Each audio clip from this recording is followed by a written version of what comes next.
감사하겠고요. 표를 좀 하나 띄워주시면 감사하겠습니다. 뭐 국회에서도 말씀하셨잖아요. 그러니까 뭐 떨지는 않으실 것 같으셔서 좀 최대한 편안하게 하시고 싶은 말씀 있으시면 좀 편하게 해주시면 감사하겠습니다. 말씀하시는 도중에 표는 띄우도록 하겠습니다. 고맙습니다. 먼저 귀중한 시간을 할애해 주신 김종욱 의원님께 감사의 말씀드립니다. 저는 아홉해수장 부실관리 침수피해 대책이 대표 역할을 맡고 있는 배형택입니다. 농어촌공사 논산지사는 작년 7월 14일 아홉해수장에 배전함이 낮게 설치되어 있다는 이유로 폭우가 한창 내리는 새벽 시간에 차단기를 내려버리고 8개 펌프 중 4개의 펌프 가동을 중단시켜 버렸습니다. 그 순간 배수장으로 몰려드는 물이 역류하여 부적들이 물바다가 되어버렸습니다.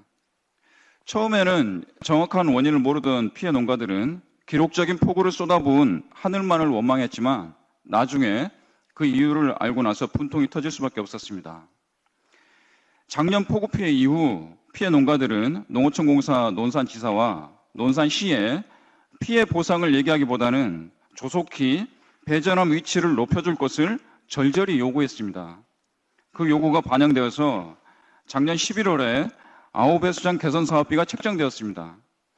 그러나 논산지사는 사업비가 책정되었음에도 신속하게 사업을 집행하기보다는 안일하게 시간만 허비하다가 배전함 개선 공사는 손도 대지 않고 있다가 결국 올해 7월 10일 작년과 똑같은 이유로 아홉해수장 펌프 가동을 중단시키면서 부적면 일대를 또다시 물바다로 만들어버렸습니다.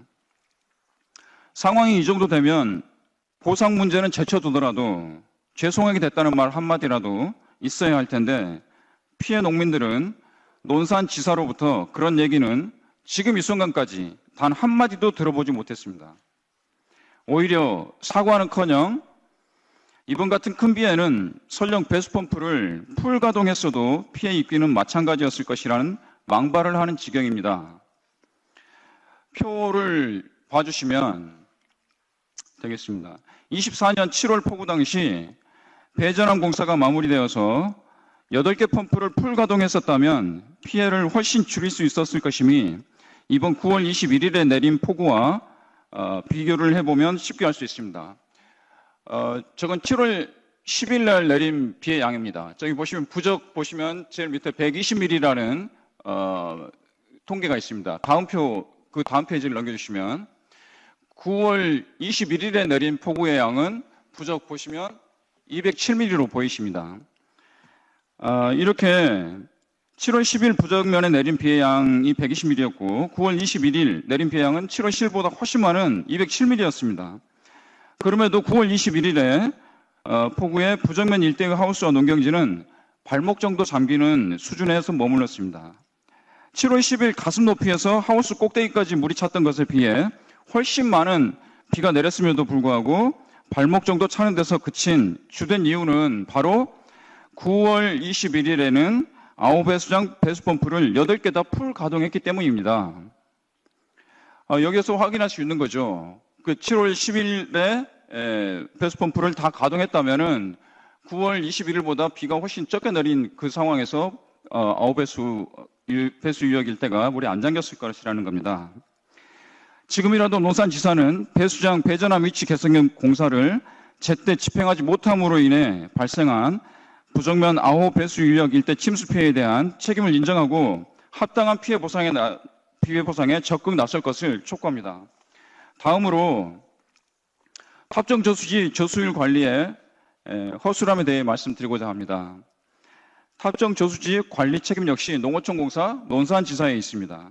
올해 7월 10일 폭우와 9월 21일 폭우 상황을 살펴볼 때 표 2에서 알 수 있듯이 7월 9일에 탑정 저수지의 저수율은 73.9%였던 것에 비해 9월 22일 탑정 저수지 저수율은 20.4%로 매우 큰 차이가 있다는 것을 확인할 수 있습니다. 9월 20일 저수율이 20.4%였던 덕분에 9월 21일 200mm가 넘는 폭우가 쏟아졌음에도 탑정 저수지 6개 수문 중 단 1개도 개방하지 않고 폭우 위기를 넘겼습니다. 덕분에 논산천 수위 역시 매우 낮았던 관계로 논산천으로 배수되는 자연 배수문으로 많은 양의 물이 쉴 새 없이 빠져나가는 것을 눈으로 확인할 수 있었습니다. 여기에서 유추할 수 있는 것은 만약 7월 10일 폭우 때도 그 전날인 7월 9일 저수율을 대폭 낮췄더라면 7월 10일 폭우가 쏟아지는 상황에서 6개 수문을 풀 개방하는 어이없는 상황은 없었을 것이라는 겁니다.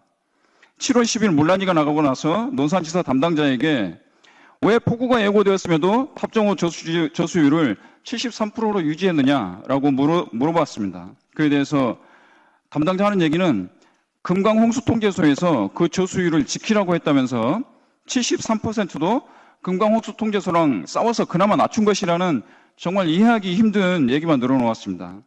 지금도 이해가 되지 않습니다. 그렇다면 9월 21일 폭우 전날에는 왜 저수율을 20%까지 대폭 낮췄던 것입니까? 24년 7월 10일 침수 피해는 아호 배수장 펌프 가동을 강제로 중단시킨 것이 가장 큰 원인이라고 할 수 있지만 탑정 저수율 관리를 엉망으로 한 책임도 결코 묵과해서는 안 된다고 봅니다.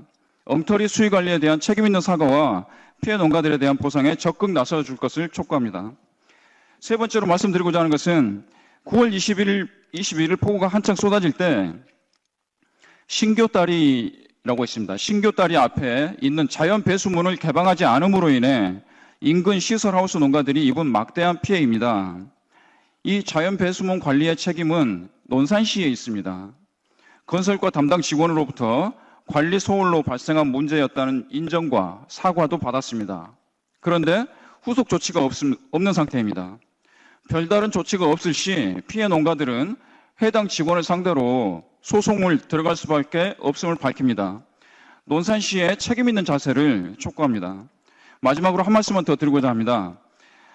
본인들의 잘못으로 발생한 문제임에도 이 자리에 출석하지 않고 있는 농어촌공사 논산지사의 행태는 스스로 농사용 물 관리를 할 수 있는 자격과 능력이 없음을 자인하는 것이라고 봅니다. 이 자리에 계신 시의원님들께서 이 행태를 묵과하지 마시고 무사 안일, 복지 부동에 빠져 있는 농어촌공사를 뜯어 고치는데 적극 나서 주시길 바랍니다. 감사합니다.